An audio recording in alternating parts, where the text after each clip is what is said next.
life is structure of criminality, structure of corruption, structure that have kept Nigeria where it is today. That is the structure I want to dismantle. And I've said it. You need to deal with the issue of corruption. Corruption kills three things a society needs to thrive. Corruption kills entrepreneurship. It kills professionalism. Today we have professors in the university. The professors in university, when I was in university in Nigeria, were world class. That's why I had people like Chinua Achebe coming here to become a renowned professor in Brown University, and so many of them who left. You can't have professors doing research and everything, working hard, when they earn less money than a local government chairman. You can't do that. So these are things we need to fix. It kills hard work. So I know what to do.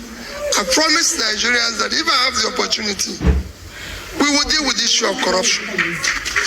Yeah. I've done it at the level. So many places, I should go and watch it. What I want people to know is that why you do all these things, I've done it at a particular level. No. And the result will clear. Okay, I should go and watch it now. I'm only asking for the opportunity to do it for the country.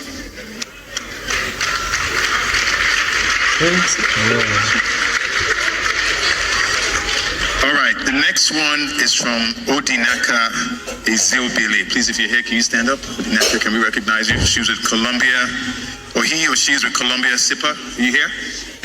She. Please, let's give her a round of applause. Thank you very much.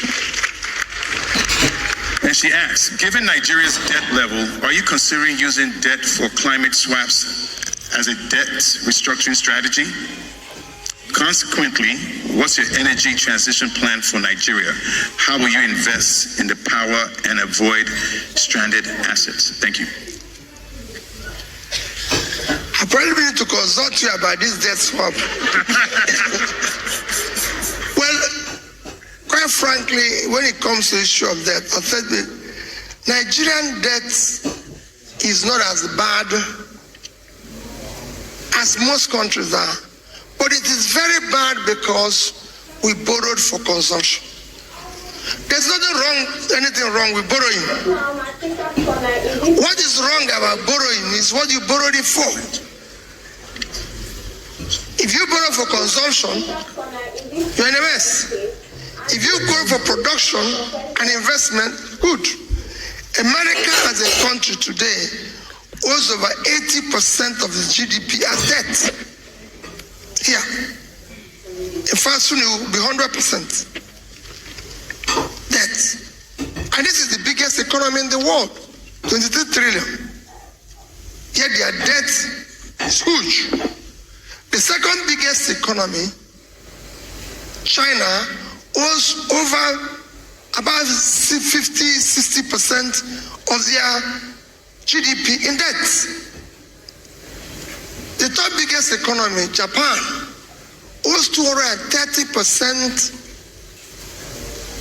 of its debt as its GDP. So 230% of it. So you can see everybody is, all the Western world countries, all the G7 countries are at least owing over 50% of their GDP. So there's nothing wrong in debt. Same thing for business and everything. But Japan, everybody knows that, use their resources to keep its economy going. Like America used it to keep its economy going. And Japan today owes the highest amount of US treasuries. So he is owing, she is owing.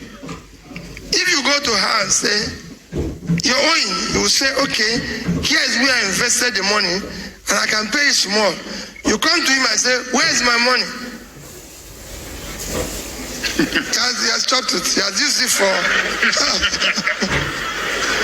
That is the problem. If you invest money, I give you in a country that have invested their debt very well to compare with us as a third world country. Bangladesh. I was in Bangladesh in 2010. The GDP of Bangladesh was about between $110-115 billion. Their per capita was $747. Their debt was about $45 billion. So they were owing about 36%, 38% of their GDP as debts. 2010. As at that time, Nigerian GDP was 375 billion naira. Our per capita was $2,250, and our debt was about $30 billion. Cumulative, that's local and foreign debts. Today, Bangladesh GDP is about 330. So they've grown, their GDP has gone 3 times. Their per capita is now about 2,000 plus. So it's also moved about 3 times. Their debt has increased to over 100 billion, but it's lower in terms of percentage because their GDP have increased. So they invested it properly. They invested in education, they invested in this. Today, Bangladesh is almost, if not similar, but almost receiving more remittances, repatriation than Nigeria, because they've educated their more people and some of them have gone export. They are now a major and biggest exporter of clothing in the world. 36 billion. So they earn towards what we earn from oil, from exporting clothing. Now Nigeria, today, our GDP is about 400.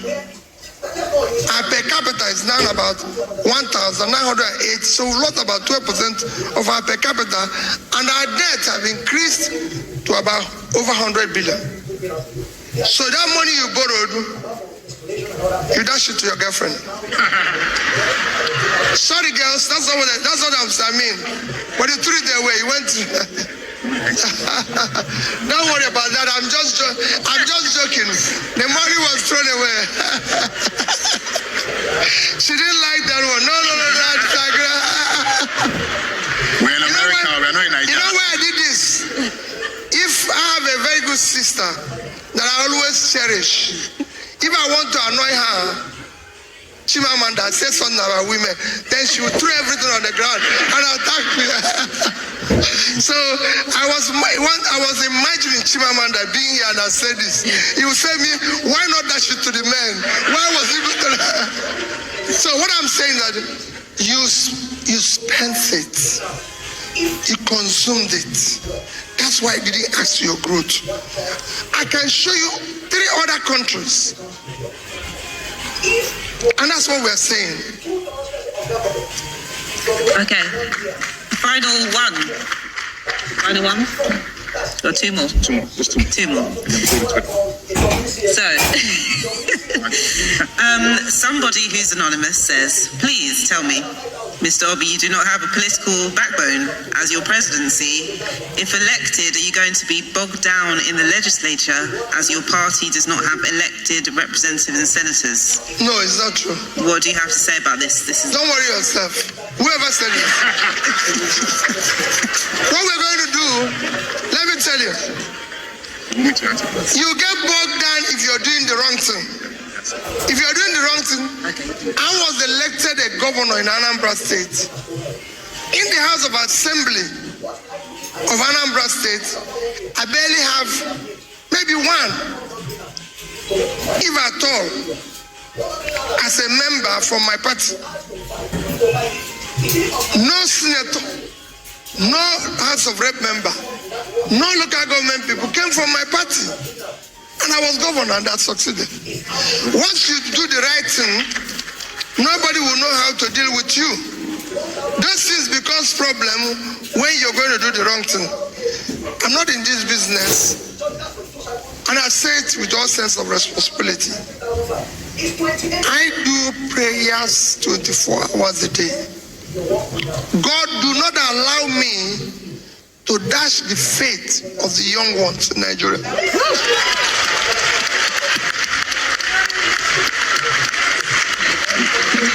I must bequeath them. If I have the opportunity, I must bequeath the young ones in Nigeria a better society. I would like to ask, what do you think about the Green Energy Initiative that has been administered by the APC administration, considering your policies to pursue aggressive production and industrialization in Nigeria? An issue of climate change.